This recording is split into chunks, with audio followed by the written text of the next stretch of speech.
এই সেই আলেম যিনি একসময় স্টেজে শ্রুতি মধুর বয়ান করতেন, শুধুমাত্র ভাইরাল হওয়ার জন্য টিকটকারে পরিণত হলেন। দর্শক, এর পিছনে আসলে মূল কারণ কি, এই বিষয়ে বিস্তারিত তার মুখ থেকে শুনবো। না না, আপনি এমন কথা বলেন না। জাতির কাছে ক্ষমা চাইবেন বেশ ভালো কথা। প্রিয় দর্শক, আসলে বুঝতে পারছেন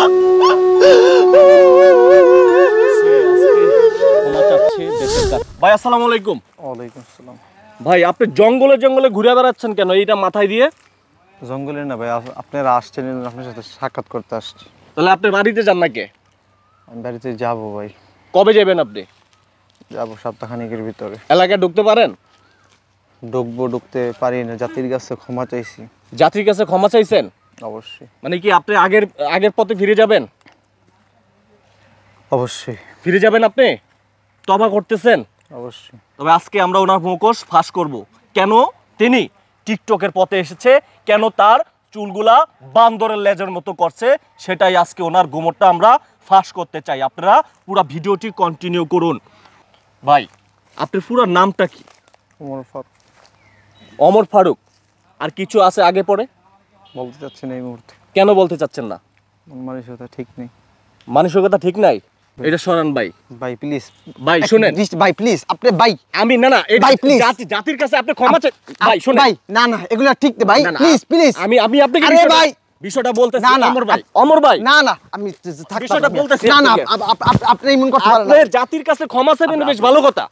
আপনি জাতির কাছে ক্ষমা চান, কিন্তু বিষয়টা হচ্ছে আপনি এই যে দেশের যে এত বক্তা আছে তাদেরকে কেন অপমান করলেন? আসলে আমি মানসিকভাবে একটু বিভিন্ন কষ্ট দুঃখে আসলে। মানুষ কি বলছে জানেন? আপনাকে কমেন্টে এসে কি বলতেছে জানেন? আপনাকে জুতা মারা উচিত, এভাবে বলতেছে। মানুষ বলাটাই স্বাভাবিক, কারণ তারা হৃদয়ে অনেক কষ্ট পাইছে আমার ব্যাপারে। কষ্ট পাইছে না? অনেক কষ্ট পাইছে। তাহলে এই যে জাতিকে আপনি কি মেসেজ দিবেন এখন? জাতিকে আপনি কি বিশ্বাস করে নিবে? জাতির উদ্দেশ্যে আমি হাত জোর করে ক্ষমা চাই, যে তারা যাতে আমাকে। ওদিকে তাকান, ক্যামেরায় তাকায় কথা বলেন, যে সবার কাছে ক্ষমা চান। আর ভাই শুনেন, আপনাদের জ্বালায় আসলে বাঁচতে পারতাছি না আমি। আমাদের জ্বালায় না, আপনি জাতির কাছে ক্ষমা চান। আমি ক্ষমা চাইতাছি ভাই। আপনি এইভাবে ক্ষমা চাওয়াটা কিন্তু জাতি মেনে নিবে না। আপনাদের কথা বলার ভাষাটাই কিরকম জানি ভাই, কথা বলার ভাষাটাই এরকম ভাই। আপনি জাতির কাছে ক্ষমা চান ভালোভাবে। আমি আজকে 2 দিন যাবত মিডিয়ার সামনে জাতির কাছে ক্ষমা চাচ্ছি, ওলামায়ে কেরামের কাছে ক্ষমা চাচ্ছি। আপনাদের জ্বালায় পরিবর্তন হমু, লঙ্গিটার গেঞ্জিটা পড়ছে, আমার চুল কাটার টাইমটা আপনাদের জন্য আমি পাইতাছি না। আপনাদের জ্বালায় আমরা কি জ্বালাতন করছি আপনাকে? সাংবাদিক আমার পিছে পিছে দৌড়াইতেছে, এটা তো ভাই ঠিক না। অবশ্যই দৌড়াবে ভাই, দিন শেষে তো আমি একটা মানুষের ভুল হইতে পারে না। অবশ্যই ভুল হতে পারে। আমি তো কোনো নবীও না, আমি তো কোনো ফেরেশতাও না। না, আমি তো একজন মানুষ, অবশ্যই ভুল হইতে পারে। কিন্তু ভুল, দর্শক একটি কথা আপনাদেরকে বলে রাখতে চাই, ভুল বলতে মানুষ করে।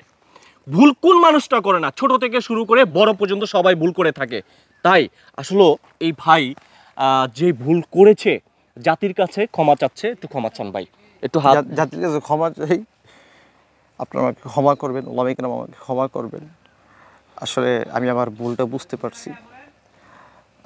আমি আসলে খুবই অনুতপ্ত।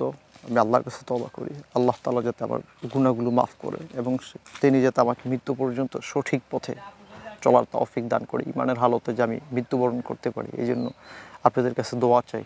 আপনি এই যে আপনারা যে হুজুর এবং আপনারা বক্তা, যদি কেউ মারা যায় আপনারা হচ্ছেন জানাজা পড়াইতে যান, কিন্তু আপনি একটাবার চিন্তা করছেন, আপনি যদি এই যে বক্তা ছেড়ে এসেছিলেন, আপনি যদি মারা যেতেন, তখন আপনার সেই জানাজা পড়াইতে কে আসতো?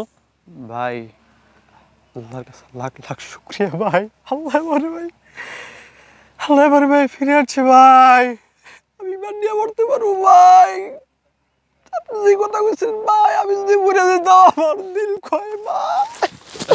প্রিয় দর্শক, আসলে বুঝতে পারছেন সে আজকে ক্ষমা চাচ্ছে দেশের কাছে, দেশের মানুষের কাছে ক্ষমা চাচ্ছে। নিশ্চয়ই আপনারা দেখতে পাচ্ছেন সে কান্নায় ভেঙে পড়েছে। তবে ওনার হয়ে আমি আপনাদের কাছে ক্ষমা চাচ্ছি। আজকের পর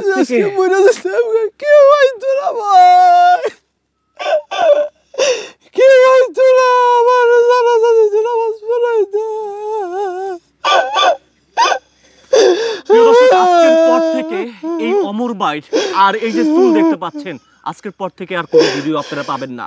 তার ভিডিও আপনারা পাবেন সে আগের মতো পোশাক পরে, মাথায় টুপি পরে যখন সামাজিক যোগাযোগ মাধ্যমে আসবে অবশ্যই আপনারা দেখতে পাবেন। দর্শক, আমি আরিফ হায়দার ছিলাম আপনাদের সঙ্গে। পরবর্তী কোনো কিছু নিয়ে খুব শিগগিরই আসছি।